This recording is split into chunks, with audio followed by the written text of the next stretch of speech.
All right, that's the much we can take on the paper review segment. Now we go straight to our first talking point, where I actually told you that we're actually expecting to have with us in the studio, who's already here, in person of Bishop Austin Igbasai.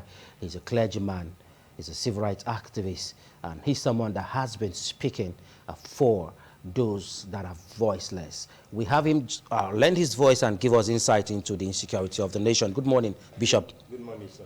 Good to have you. And it won't be out of way to say Happy New Year. I'm having you for the first time on yes, set. Same here. Okay, now let's quickly dive into the discussion proper. What's your take? Give us an overview. Abuja is in the spotlight again. Sometime last year or so, we heard where the presidential guard was attacked. And still in Abuja, we got security issues where bandits were freed from Kuje prison. Now Abuja is back again, where people don't actually have freedom to move freely. And looking at the whole scenario, what's your take, Bishop?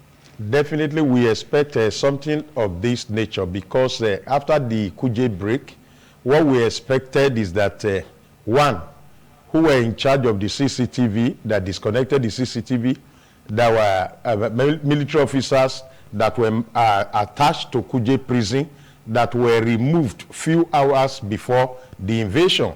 And has anybody been called to book since that time? These are questions. And those who left, the person that gave the instruction for those army officers to leave that place, what has happened to those persons? You see that all the jailbreak that has happened within the last administration, everything dies there. There is no review of it to be able to say these are officers that have been caught, that they messed up their administrative work.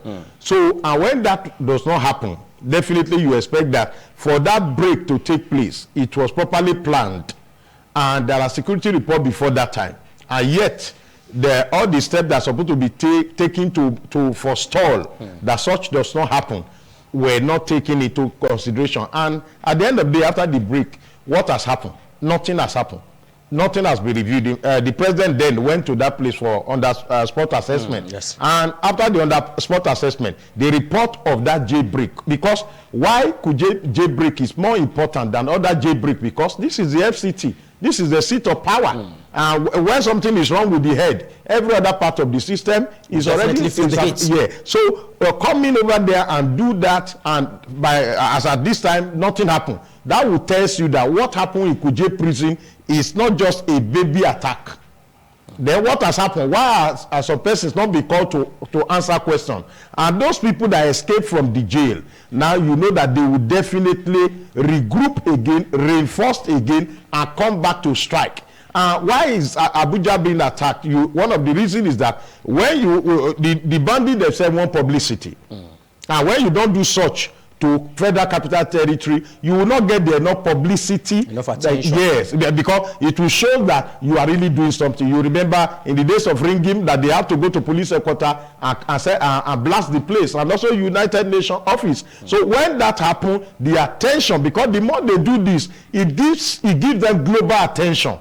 It puts them in the index that they are doing so well, and these are one of the deadliest terrorist group. What I feel is that what must be done is that when anything that has to do with insecurity goes with grassroots, because it's everybody's business, and also before we talk about security, we talk about who are the people that sponsors what is happening, because to every security there is a sponsorer. And number two, how do they get their arms?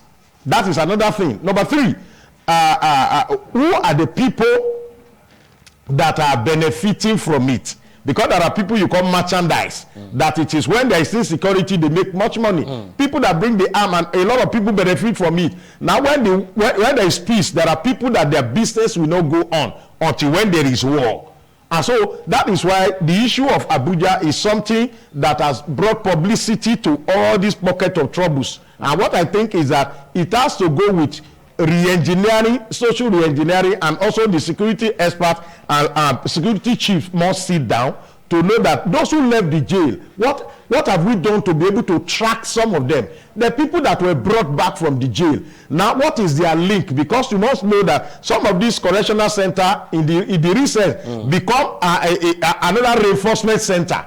that you see somebody that has been there for just a minor crime, gets in and see people who are hardened criminal who be able to breach of that person. Some persons are in jail and they are still operating from the jail. And they operate from the jail. They have their men all over the place who are still operating and they are getting return. When there was jailbreak in Kuje, we heard how many hard currencies were found there. What are priests that do with hard currency? And all this report went down the drain. Nothing has been done after. The question now will now be: are they doing any kind of business in the prison, correctional center? Correctional center that you now have a hard currency being found there, billions of dollars. And at the end of the day, this dollar, where did it went to?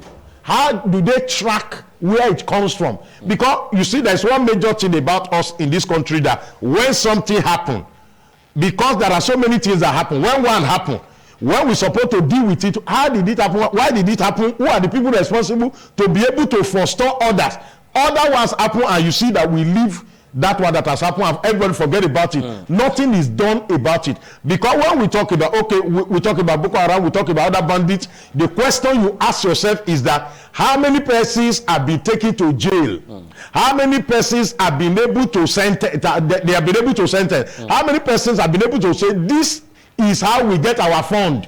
We remember the other time when the former CBN governor want to track the sponsor of NSAS. He does not take the CBN about 48 hours. Their accounts were frozen. Now, South Africa was able to trace about 7 Nigerians who were sponsoring insecurity. What do we do as a nation about those 7 Nigerians that other nations were able to track them as people that fund insecurity? And that is why it is very, very important that we have put some square peg in a square hole, and we must be able to ask them questions. If you are in my place, there's a parable that when you are made and whore, you should be able to catch a hen. You must be able to catch a chicken. You cannot be an whore and you will not be able to catch chicken. I want to give it to these security chiefs who have been doing some work very, very strongly. If we remember that after this government come into power, you see that there's some strategy, there are some synergy, because in the other administration, you have a situation where a chief of army staff and chief of air staff, they don't see eye to eye, and they don't pray in the same mosque. And these are people that are supposed to have synergy to work together. It's like being a bishop now. If I have another man of God that is not my friend, there is no how my church member can relate with their church member. There's a kind of cooperation now within the security. That is why you have seen that peace we enjoy from May till some time. Now is because there is a synergy between the people that are security chiefs and they are working together to be able to share information, to be able to gather intelligence. And I think that what is happening now is expected, because when a new administration come on board, you see bandits and terrorists, they lie low for a while to be able to study the trend, to be able to know how this new sheriff, how is it going to handle us, what is going to happen. And when they see something, they begin to also break into everywhere they think there is a lapses. They build on it to be able to strike. I would like you to quickly help us. There was a time Nigerians were asked to queue up and get their NIN. And it was a tug of war for some persons. Till now, some people need to really go queue up to just get this registration number. But however, we see bandits, we see these headers, they freely flaunt their activities online. For you to be online, at least you need a number. And we were told that you can't have a line if it is not registered. Almost every Nigerian have a registered number. Can't we trace these guys? Are they not traceable? Is it that it's difficult to track them wherever they are? Because if we can track these guys who actually sponsored the NSAS process, some of them even cried out that their bank accounts were frozen. Some were tracked and traced to their residence, wherever they were staying as at then. But what now happened to these guys, these terrorists, that are making Nigerians unbearable and inhabitable for us? I must tell you this, that there are nations on this earth who felt that Nigeria should not have peace. There are nations around us that felt that Nigeria should not have peace. There are some part of nations that always want to see that this particular part of Africa should be on its knee to also begin to live as a beggar and be responsible to them. There are nations that also, if they felt that what happened in their climb, Nigeria does not embrace it, how do you make somebody to come to his knee? When you begin to do some things, and there are things that are happening to us as a nation that are being sponsored by other nations who felt that Nigeria should be on his knee to them and be answerable to them. Now, that is one side. Then these people that are doing it, I think every battle these days are fought technologically. That is why we ask question that when somebody is making a call by technology, you'll be able to know exactly where the call is coming from. You'll be able to know exactly the voice of an individual. I have a voice that is so unique that you can't have my voice. I can't have your voice. No other person have your voice. Definitely. And telecommunication by advancement and by forensic, you can be able to get the voice of an individual because there's no two person that have two voice, that have the same voice. That you can be able to know where this person is talking from. What is this person doing? Where is the location? Even if money is given to an individual, that money can be tracked.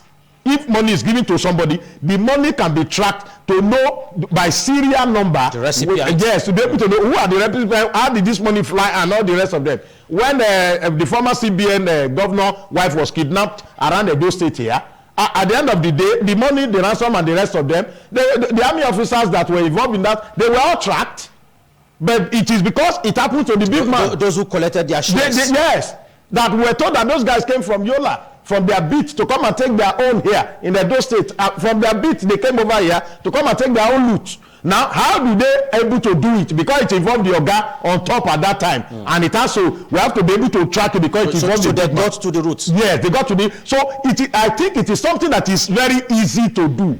Because those who didn't collect, and I also say that this equipment ought to be in all the security outfit. I give you an example. There are places you get to that a state command, you will tell them that you lost your phone, and they will tell you, we don't have tracker. I'm telling you, there are states, there was a time in Edo State here, that when you get to state CID, if you say your phone got lost, they don't even have a tracker there. This is a tracker that ordinary Yahoo boy on the street can track whatever is taken from his laptop, can track it. A young man lost his laptop in Surulere, and with a little drone with him, he was able to track it to the exact place, and he just told the police, look at where this thing is. Security agencies don't have this equipment. This equipment is not in a state command. In a state command. There was a time in the I don't know for now if they have tracker now, but when you get there, there's no tracker. You now ask yourself that a whole Edo State command will not have a tracker to be able to track phone, not to even track human being, to track phone, to be able to track phone. They'll tell you we don't have tracker. Our tracker is not. But Bishop, don't you think it's appalling owing to the fact that we have huge sums? We've talked about this several times on this platform, where you have huge sums being given to the state governors in the name of security vote. We don't see these things being used judiciously. You know, security vote is not is a money given to governors that there is no receipt. There is no receipt. It's like you go to police station now, you see bail is free. But by the time you want to bail somebody, you will now know that bail is not free. Because you see, I tell you that you go to some police station, all those cupboards you see there are banks that does not have the kind of cash you will see in police station.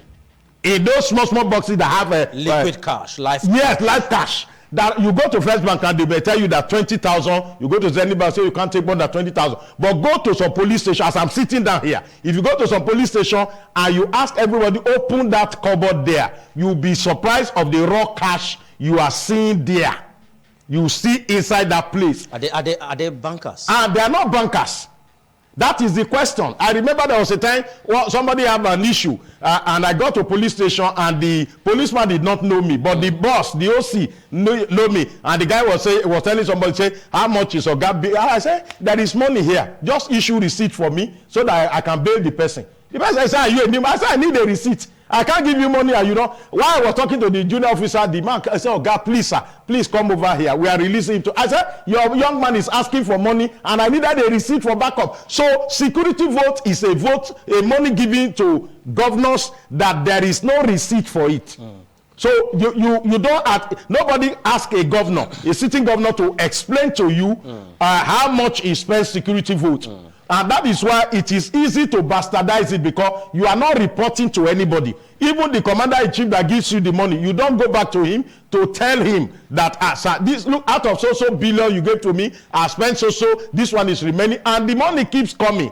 And I think that these are some of the, if we cannot even give the raw cash to the police, we can buy the equipment and give it to them. Donate to them. Donate to them. And possibly, I think, one of the things that we also discovered about police force is maintenance culture, which is general to everybody in Nigeria. And that's why you see, when you see the hillocks of police now and compared to the hillocks of custom or hillocks of army, you will see that there is one that's always, there are some of these hillocks that even if goat is running with the hillocks, the goat will overtake the hillocks. Are you saying in a way the Nigerian police force, they lack maintenance culture? That is why is that what you are categorically? Yes, I'm telling you now. That's why I said, if you look at the hillocks of army, custom, NSCDC, and that of DSS, if you look at them and you want to, you call somebody who is buying scrap to come and buy, you will see that the value of the police will be so low because the culture of maintenance. You see, when you even build a police station and you ask police to man it, you get there, you see toilet. We remember there's a CP here that built, even Oba Obini, built a particular place in State CID. Now, you not continuity of how to maintain it. And you see, every year, money is voted to be able to attend to security. But you see, at times, this money does not trickle down because there are administrative bottleneck that will not allow the money to get to the real people. So it gets to private individuals. Yes. Now you will now hear a situation where a police station will need to the bailing money for them to buy fuel. You cannot go to police station and use. Are we not saying in a way bail is free, but some of this money collected is now, we now see it as internally generated revenue? Yeah, I got to a place one day in police station. Somebody that didn't know me said, this matter is a very serious matter. It's a serious matter. I say, the person say, this is how much it's going to cost them. Then I now asked them, I said, so the IGRU is now residented here.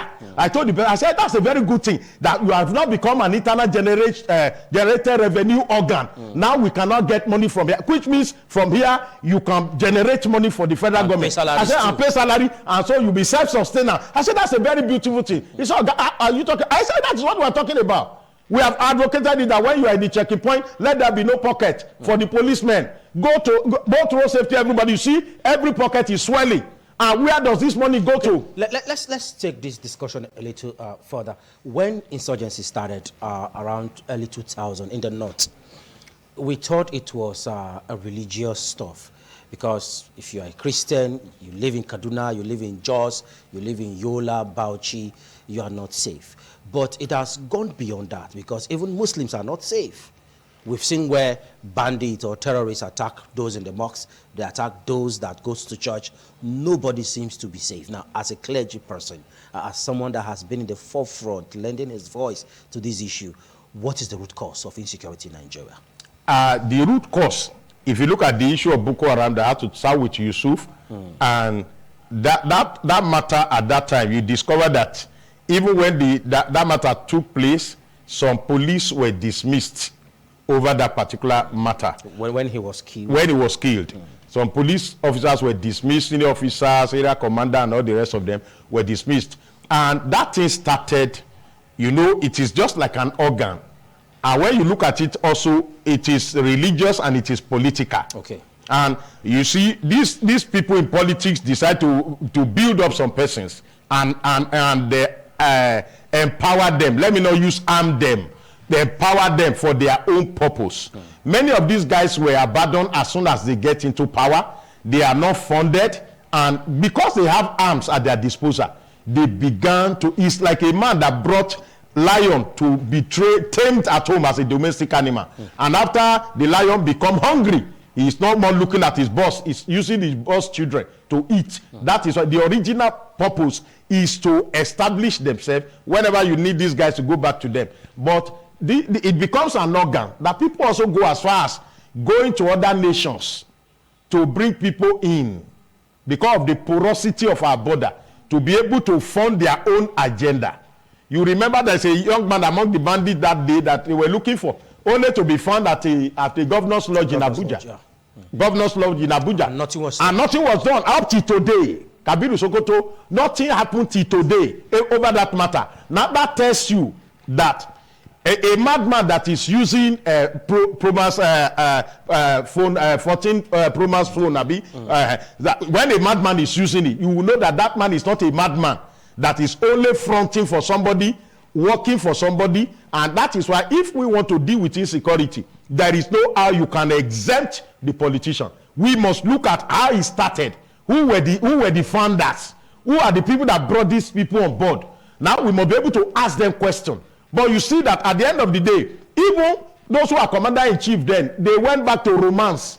There is a man that is known in this country as almost like a general overseer of issue of Boko Haram. But we need that the other, when we have a commander-in-chief the other day, that everybody thought he's going to amputate the man. He became the friend of the man. What has happened? Now, if we are sincere enough, there was an issue that happened in one of the theater of war that the soldiers left with almost 400 million. All what Nigerian army did was to dismiss the general. And those guys said, this is not the first time we are moving fund. Then I challenged, I said, for somebody to move such a fund to theater of war, central bank must know how the money, where it moves from. What was this money meant for? It's not to dismiss that general. That money today, nobody, those guys said we have moved it almost 10 times. When we move to a port, a particular spot, helicopter comes to carry it.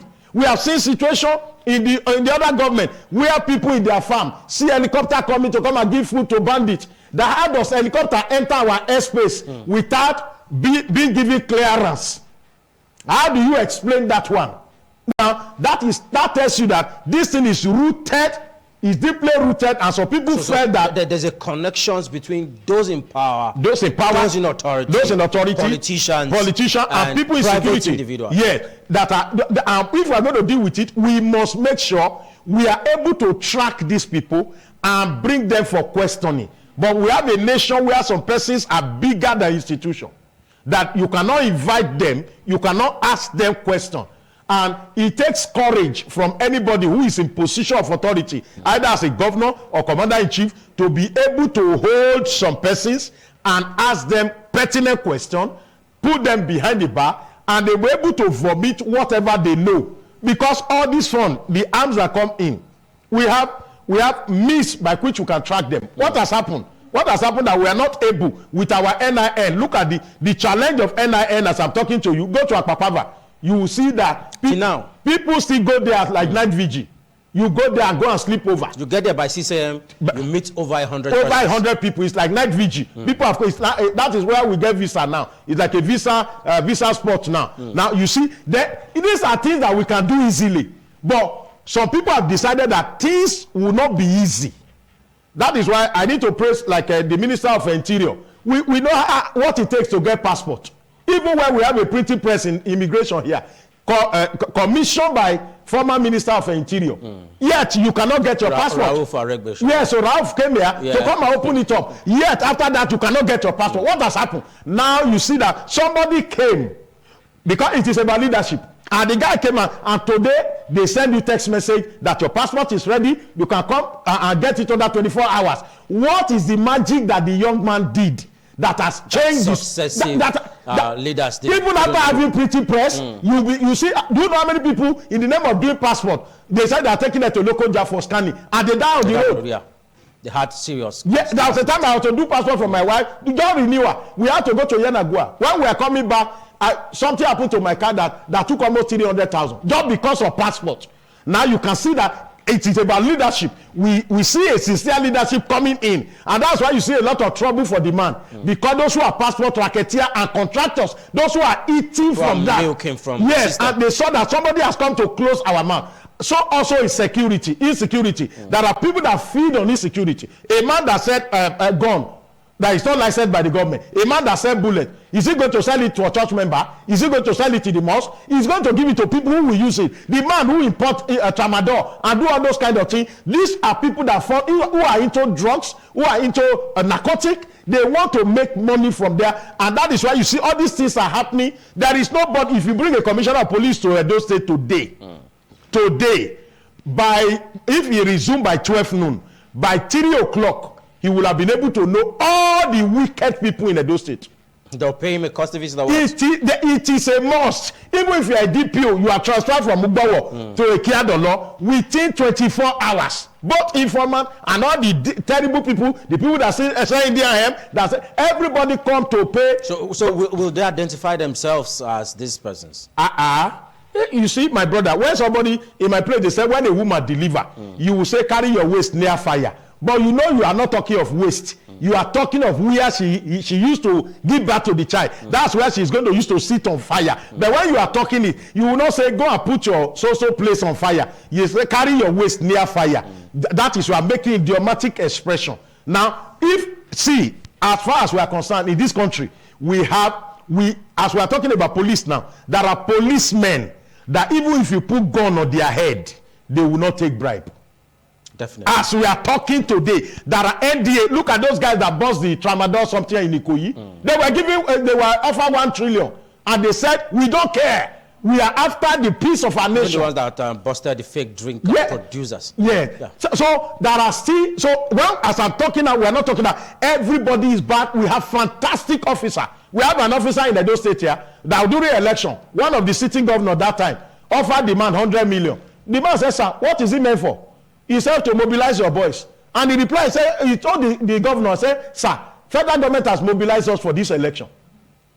What the governor did was to carry phone and call the commander-in-chief. Said, "This is a pastor. Take him out of here. Let me go to police tape." Another 48 hours, that man was moved. Because he refused. He said, "We have been mobilized, sir. We don't need mobilization." He said, "For logistics." He said, "Logistics taken care of by federal government." The day the man retired, everybody where he has served, even as DPO, gathered to celebrate him. That he put CCTV camera in anywhere he's made DPO, and he wrote bailing is free. He monitored the police. There was a CP that was brought here. He retired as DIG. He's an Igbo man. He came to Edo State Command here. He planted camera everywhere. From his office, he monitors every officer. Even when anybody want to take bribe from you, say, "Go and meet me for Mega." Nobody can take anything. Why that guy was here as CP, he shook everywhere. When you want to come and greet, say, "Why are you coming to greet me? What is it that you are greeting me for? I came here to work. I will just come for courtesy or what?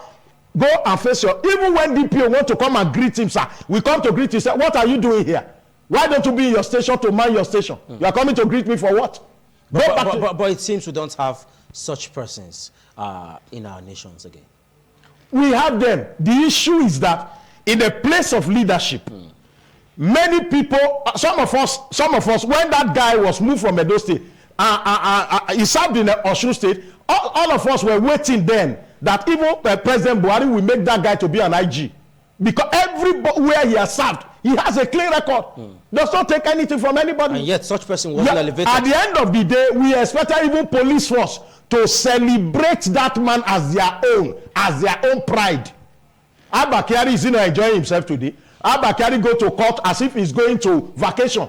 And in the days of Tafa Balogun, during Obasanjo, Tafa Balogun was taken to court with chain in his leg, a former IGP. Okay, so what we are talking about is about, we have good Nigerians, but many of them are frustrated at their place of work. When somebody did a crack work, and somebody is arrested, and the telephone come, and they don't release that person, the life of that officer is also at risk. Let's get back to the FCT. Recently, Senator Ireti Kinkebe granted an interview where she actually joined that interview virtually from London, United Kingdom, where she actually alleged that the FCT minister and herself, they don't seem to be on the same page. She actually made allusions to the fact that she has been calling Nyesom Wike, the FCT minister. She has sent text messages, she has sent WhatsApp messages, yet it has been falling on deaf ears. And according to her, let me quote her rightly, she actually said, Nyesom Wike still recognized the former senator, Agbudu also, as the senator, while she's the serving senator. And she actually made mention of them installing CCTVs and some technologies with about $400 million, and yet they don't have the right manpower to run it. Is this not an aberration, one? Then secondly, on the second hand, should we sacrifice party interest at the interests or the safety of the people? The safety of the people comes first. The safety of the people. Of course, if there's no safety, you know, if there's no safety, even the man at the end of affair, very soon he will run out. Because you see, what in my play they say, what affect the eye, what affect the nose, affect the eye. Definitely. It's a matter of little time. Now it's a matter of little time. You see, all these people we are seeing now, all these people that this is not how they started. They graduated to this level. Do you know that even these guys now, they are going digital? They want to start to fight through drone, not coming physically to fight somewhere. And this is where we must up our game. Now, for the FCT minister and the senator representing the FCT to be at loggerhead is something that is funny. It's not supposed to be seen at all, because this is not issue of party. It is issue of the lives of the people. And democracy is about the people. And that one is an aberration. Yemson Wike is a lawyer. He's a former governor. He's a former minister. You understand better. Yes, he's a former local government chairman. And he has, if we're going to say somebody who has paid his due from coming from the bottom to the top, we will say it's one of them. Now, to be at loggerhead with that woman is, number one, that we have a senator who is a female. Now, that one is an advantage, that you have a mother figure for FCT. Somebody will be passionate about the security of life, families, and the rest of them. And now coming together to be able to look at what we can do. You see, this issue of party is what is tearing our nation apart. And I want to sincerely say, this present president we are having is not a party president. I can say it because you think so? Yes, because I give you one of the ministers that was given appointment rubbish the Mr. President with all his tweets all over. And by the time they brought him to National Assembly, even the National Assembly, they were bringing up all the tweets, how he called them bunch of moron and all the rest of them. They were embarrassing him there. Mr. President have to intervene. They paused the interview to say, oh, I needed this man. He has abused me, but I needed the capacity of this guy is what we need in the government. That is what you will not see in the government of yesterday. In the build-up to the election, Nyesom Wike actually taunted this current party. He actually said he won't leave where he had malaria to where he have go to people cancer. That have cancer. So I don't know, what is he now looking for there? And should there be this disconnection between him and the senator representing us? There should not be any disconnection at all, because they are coming together because of the people. Wike today become minister because of the people. If the people are not involved, he will not be minister, because he's not a native of Abuja. Certainly. So it is because of the people. So the people must come in first. What we see between Minister Wike and that senator is what we saw in the days of Buhari, when executive director of NCC and Abike Dabiri, they were having disagreement and they have to lock them up. Those kind of things are things that must not be seen. I want to feel that what Wike is doing with the senator is not the spirit of the president. Mr. President is a president of everybody. The other time, somebody like Oton went to see Mr. President. He was warmly received. If it were former president, he couldn't shake his hand. You remember, even when journalists hosted General Buhari, when he won, the man of AIT, who was writing something about him, he shook everybody, he didn't shake that guy. The guy gave him, he didn't shake his hand. He said, you are writing something about bad things about me. But we have a president now that allow people who tweeted and spoiled him and called me all kinds of names to be in his ministerial cabinet, because he believes that these people say something about me. They have something to offer. Let's bring them to the table. What they have that I don't have, let them contribute and move the nation forward. So, and that is why you see, you remember in the days of General Buhari, all the people that won, when Wike won, he didn't congratulate him. When what is the name of this Emmanuel won his Supreme Court, when all of them won, he did not congratulate them. He didn't recognize them. You also remember here that during General Buhari's time, he also almost gave a sit-at-home order to Wike that if they want to travel out of this country, Wike and Fayose should come and take permission from him. People like us rose up and said, we are not in Banana Republic. These are chief executive officer of a state. You cannot tell them to come and take permission from you before they go to London. You don't take permission from us when you want to go and take Panadol, when you want to sneeze, when you want to treat yourself. So most times you go without anybody having notice. You don't hand over to anybody. You can't turn these governors to become puppets. So you can see a president that people want. He appreciated them. We saw some of the judgments recently. If it were other presidents, they would law the Supreme Court to do their bidding. Where judgment was reversed in Kano State, in Jos. Everybody in Kano, when you study the issue of Kano, you will know that the governor is already on his way out. And for every person, you will want Kano because you know Lagos, Kano, Port Harcourt, these are like triple point of Nigeria. So everybody was expecting when it comes to election. So for any president to allow the Supreme Court to give Kano to another political party, you must know that such a president is a father of all. Considering what the man did within the time he was governor, demolishing and pulling down structures that was a multi-million naira structure of former administration. That one alone is enough to tell you, if you become a governor, must you destroy what somebody have done before? If there is adjustment, you readjust it. That money meant for it, people that have invested, you have destroyed the trust of investor who invested. If you want to reorganize the investment or rearrange it, legal team, get a legal team, bring them together. The way this thing was given out, I don't like it. I want it to be, let us revisit it, not pulling down structures and all. Okay. But for you to know that the man is a father of all. When the judgment came, that one does detention. He accepted it in good faith. In good faith. Now, for him to also disobey the mindset of Ganduje, who happens to be his longtime friend and also the chairman of his party, that tells you that this man is an independent-hearted man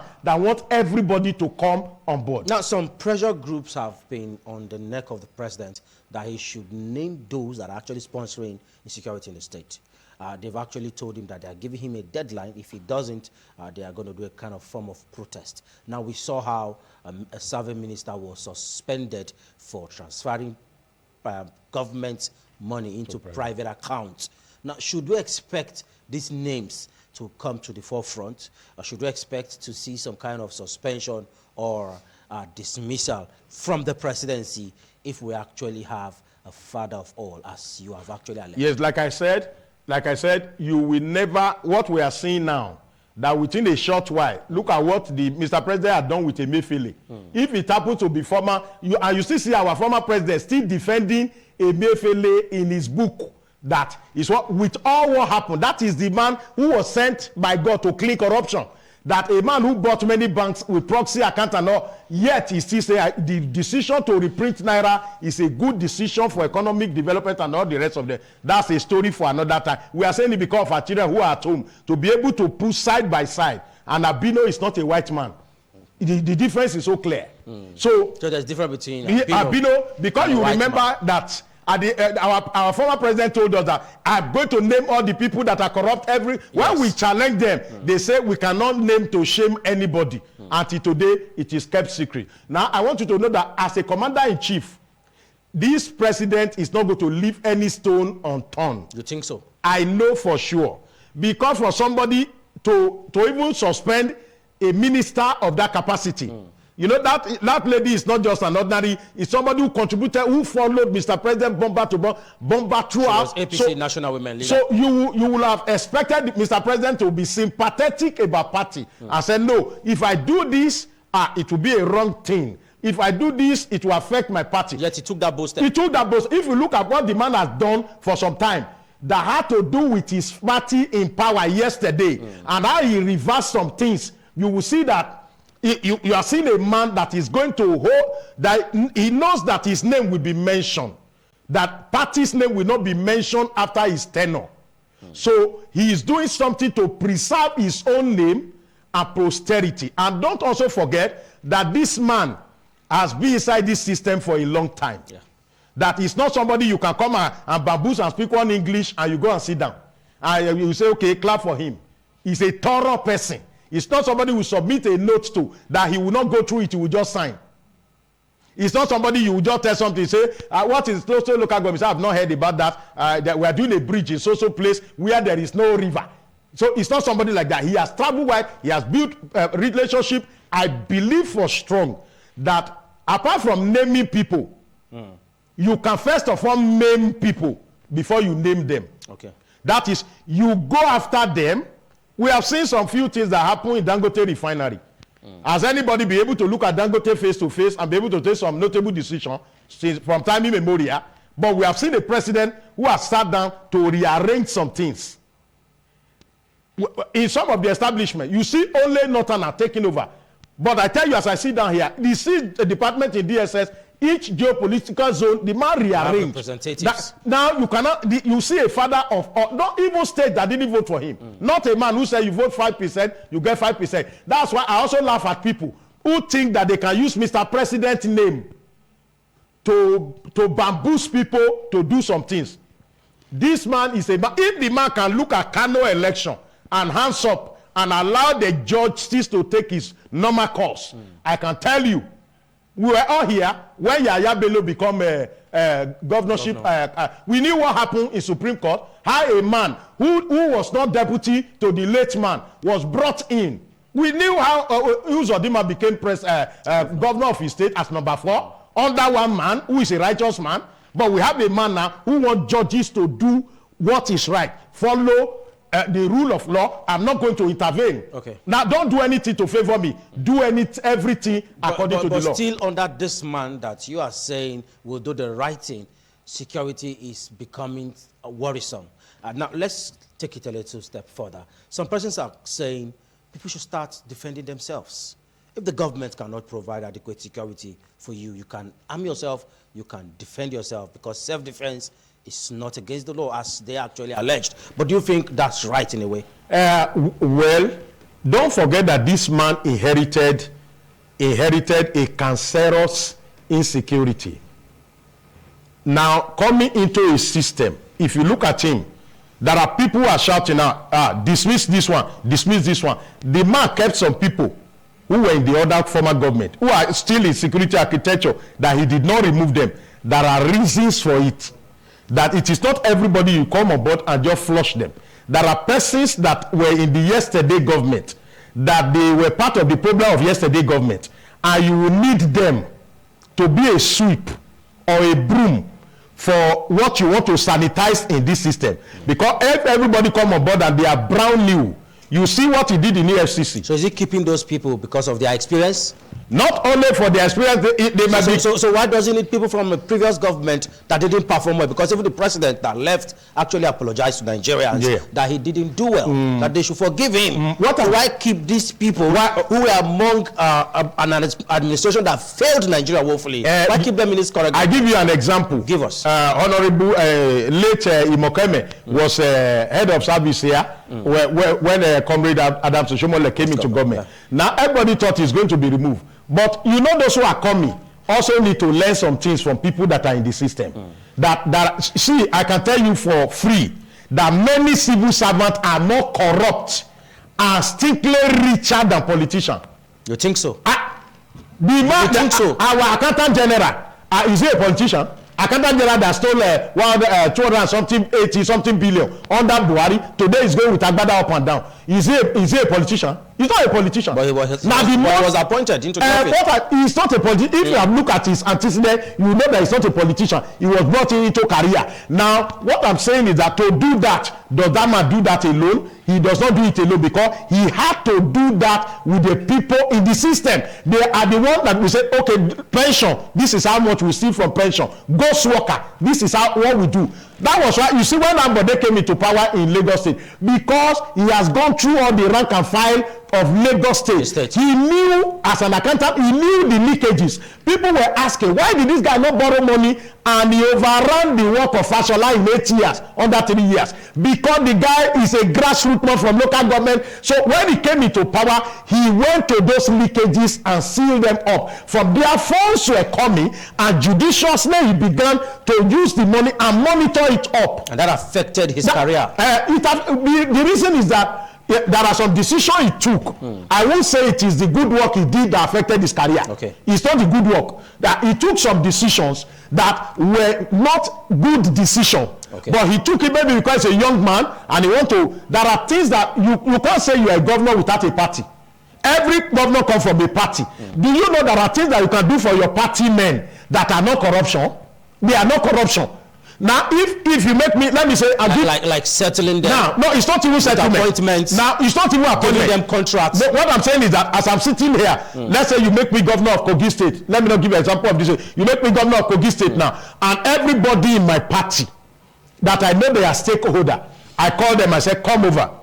I want you cannot be coming to meet me for money to run party. This is what I want you to do. Go and register company that will be carrying dirty from every street. Every councillor will line up people in that place. We are giving you this street. Go and buy truck. Go and look for 10 staff.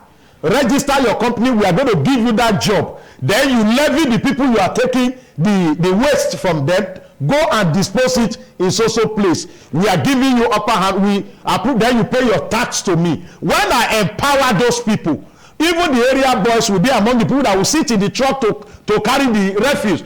Then they will also take from the refuse to give to people who are buying scrap. They also make their personal money from there. What I have done is not corruption. I have empowered them, registered their company, make them viable instead of becoming area boys and be stabbing people. They have where they go in the money. Then the bank that also loan those guys money, I've also given the customer. Then when people pay here, they pay the bank, they buy more trucks, mechanic that repair the truck, diesel that they buy for the truck, the spare parts seller of the truck, everybody, those who sell tire for the truck, I've also empowered them within my state. So that is not corruption. Okay. So there are things that can be done that you can do for your party people that is not corruption. That they come into the system and do what is right and get their own money from there. Okay, well, if you're just tuning in, it's still this morning on ITV with you live from our Benin Network studio. And of course, we still have our guest with us, Bishop Austin Igbasai. We're actually looking at the insecurity in the nation and of course, state of the nation at large. He's trying to give us insight to the way forward and the way out of this serious crisis that is not really giving us peace. As a nation, we still go on with the conversation. Now, let's take it a step further. Muyiwa Adejobi, the PPRO of the Nigerian Police Force, recently, while he was giving a press statement in Abuja, he said, and I quote, that landlords should start profiling people that comes to rent houses. And he said it's going to move into other states. You don't give out an apartment to anyone. That person's name should be forwarded to the Nigerian Police Force for proper profiling. This will help us curb insecurity in our area. Do we need this? Is this the way out of insecurity? Like I said, insecurity, if you are good, the police have enough trouble. They have enough problem to deal with. Okay. Than to say you are going to be profiling bringing individuals. You are a landlord on a rent house. You send my name to Nigeria Police Force to profile me. And they come back to me where it is not police force that build the house for me, that I will now send the name of the person. Now with this NIN. Now what are I think what we should look in is that, is there any proper detailing of crimes and criminal in the police station? There are people that are part of jailbreak. Proper detailing of crimes and criminals. So that when we are going to police station to send somebody's name, they'll be able to send us the picture of the person. Okay. I said, this guy you want to give out to, is the database properly in place? Okay. Because I said, when you want to go and fight an outsider, you first of all rearrange your house. The police should look at our database. Is it properly in place? Do we have a proper data? Can you go to police station and somebody will say, somebody kidnapped in this Edo state and was sent to jail and came out of the jail and did another kidnapping. We were all here that they said this guy has come before. Now, if there's he kidnapped and kidnapped and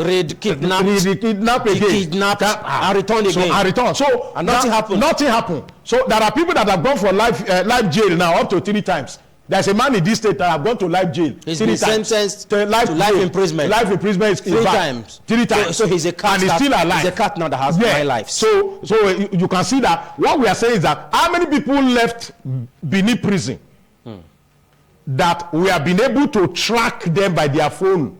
We'll be able to track where they are. Those who left during NSAS. Yes. How many of them we have been able to Oko jailbreak? How many of them? I'm talking about if there's a proper criminal record. Okay. Now, wherever they are, wherever they register, But we must be able to track them from here and know that Mr. F left Enugu. Bishop Austin, I would like to bring our colleague on board. My colleague in Abuja have some questions for you. Quickly, let's have you now, Dominic. Thank you, Praise. Well, I wanted to take him on the same issue of data for individuals. If you look at what we have in the country now, multiple organizations who are taking various data for profiling Nigerians. You look at the NIM, you go to Federal Safety, you are asked of the same profile and the same details for the same person. Don't you think it's part of the problem we are having? Is it not yet time for us to have an harmonized system where if you need information about an individual, you just go to one database and get those information? For instance, earlier when you were talking about the NIM and how to track these bandits wherever they are, you know, there were instances where private individuals walking into telecommunication organizations to get data or to track someone's texts, and that we have not seen that in our security. Really, we don't have the equipment like we can find in some stations in Edo State. Well, do you think we should have an harmonized data bank for Nigerians instead of having the multiple that we're having? Then secondly, the issue of ransom paying, so many persons have said, is one of the forces that is encouraging the business of kidnapping in Nigeria. How do we begin to discourage it? Do citizens have to pay ransom, or should we allow the police to do their job, knowing that probably the life of your loved ones is at stake if you don't pay this money? Do you subscribe to ransom paying, or we should find a way around this by ensuring that people don't pay ransom so that we can discourage the business of kidnapping? Well, the first question, talking about profiling, it is very, very good that national planning should allow us to be able to know the names of individuals. Like we did in NIN, I think that with driving license, just one database will be enough to be able to know where an individual stays. That when just one database will be good for international passport, be good for driving license, PV's voters card, and just one. It is good for us to be able to have a database of every child born.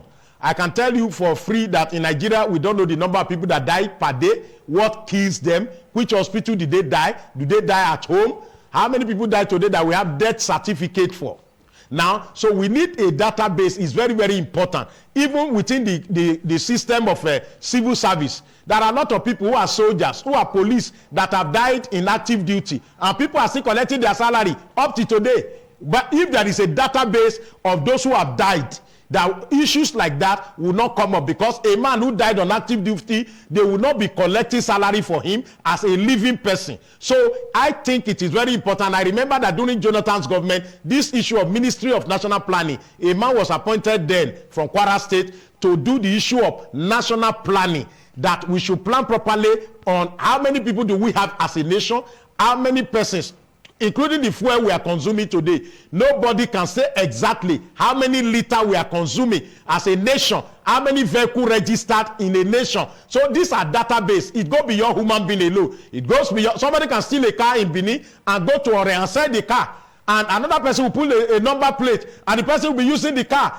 If there is a proper database that is digitalized, and I think that that is one of the things we must invest in. I remember that former President Obasanjo, because of that, went into the space. That was why we have Nigeria Sat1 that time, so that everything we do, we should be able to have a major database that will say how many people live in Edo State, how many local government do we have, how many cars are there. This car is owned by Mr. F. If you are going to sell it, there should be a system where everybody will know that 2-3% have used this car before. But things like that are not there to talk about how many cars, how many houses, how many this. So the issue of a database is long overdue. And I think that if we are going to wait for government alone, I think families should start from their database now. And streets should start from database. compiling the names of people in the street, local security staff from the local level, that let us know those who are staying with us, just like communal spirit that was in those days, that when a stranger enter community, everybody knows that somebody strange has come. But today, there are people, young men that have money, that people give their house to them because they can pay without stress. So we must also go to morality and that issue of database. Then talking about ransom paying, everybody that go through this always want to protect their family.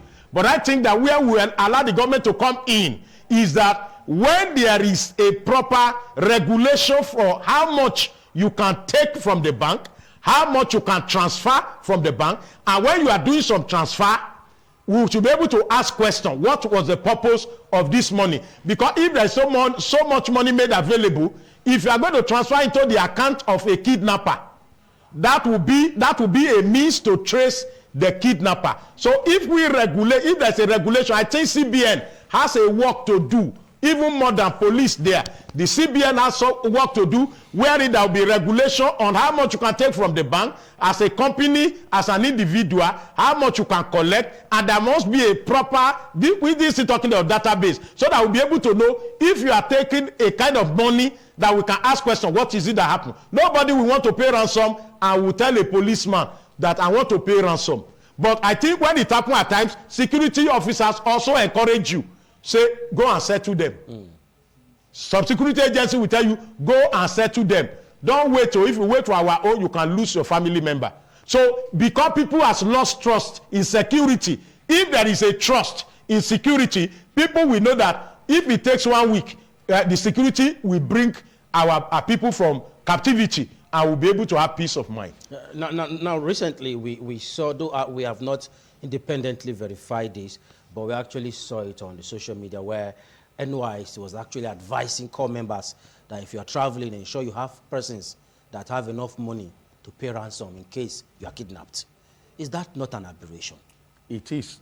A major one, because the NYSC organization is headed by a serving brigadier general in Nigerian Army. In Nigerian Army. And to us, if it is Israel, when you graduate, you are made to serve in military capacity so that at any time, if there's a breakout of any war, you can't see anybody in Israel. Most time when we go to Israel, you see young girls, small girls are the people guiding people. Now, these are fully trained. If you go to South Korea, because of their experience with North Korea, they have the same thing that when you finish the school, you come in to be trained as a military personnel. South Korea even have, you'll be trained as a Navy, trained as an Air Force, trained as a soldier, that whenever you find yourself in any situation, you are able to sort yourself out and help others. I think that that is an aberration. It's an acceptance that we are incapable to deal with what is happening around us, which is not good at all. Any organization can say that if they are not headed by the army, because we see the NYSC as an army in the making. As a paramilitary setting. Yeah. Now that they are headed by an army and we are putting into them ability to be able to secure our nation. I think that is an acceptance that we are in a situation where we cannot help you, where we cannot help ourselves. Whatever you find yourself. Now, in some places, NYSC uniform is like a burial uniform when you wear it somewhere.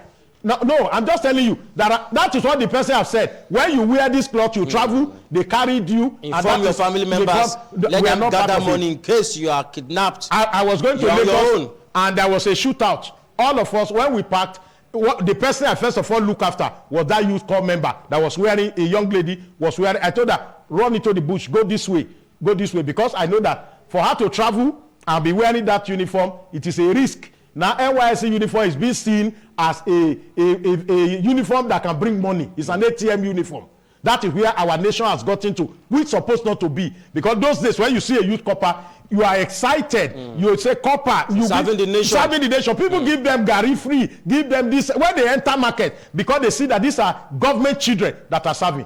What has happened to us? What has happened to our morality? That there is a shift now. Instead of looking at them that as a service children, we are not seeing that this one can service me. When I get hold of this one, then the parent will service me. Now, if indeed somebody is serving as an NYSC and the parents are big, the parents are supposed to say, go to US, don't serve now. Should we see this now as a thing of pride? Because in the past, we saw how foreign nations come up to tell us, XYZ states are not safe for their nationals.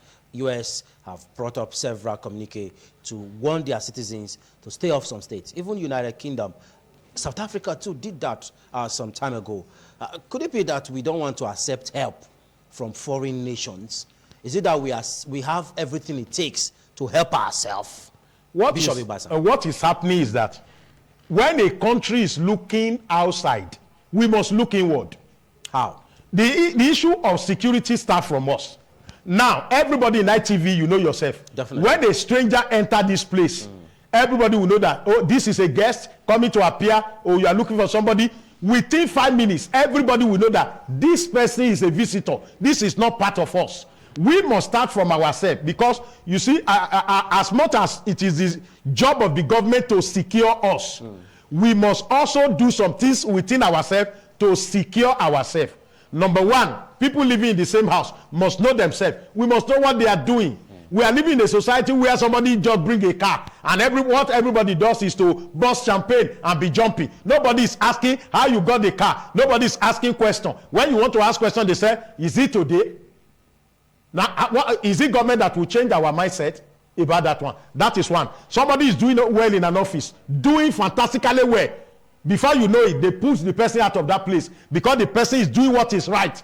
The power on top move you from there. He said the guy is disturbing our men. My father was retired as an army officer because he's in charge of diesel. And he's forcefully retired. Forcefully retired because he is not allowing that thing to go the way others. When they want to do, they came to warn my mother. Your husband is not eating money. He's going to implicate us one day. So what I'm trying to say is that when we are not appreciating those who have done well, when we are giving award to people who have looted our nation, where kings are giving chieftaincy title to people of questionable character, then what you are telling the person who is doing well is that the only way you can be recognized.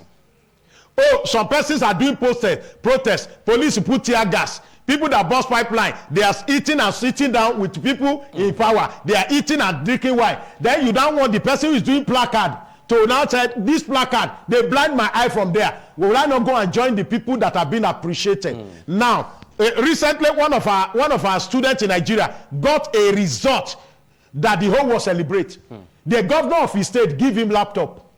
But those who are dancing naked and staying in one house for 30 days, they'll give them 100 million. We sponsor them. 100 million. They destroy our culture. Yeah. They destroy our culture and destroy our children at home, destroy the psyche of children, damaging children who are supposed to be morally upright for tomorrow. Giving such a picture.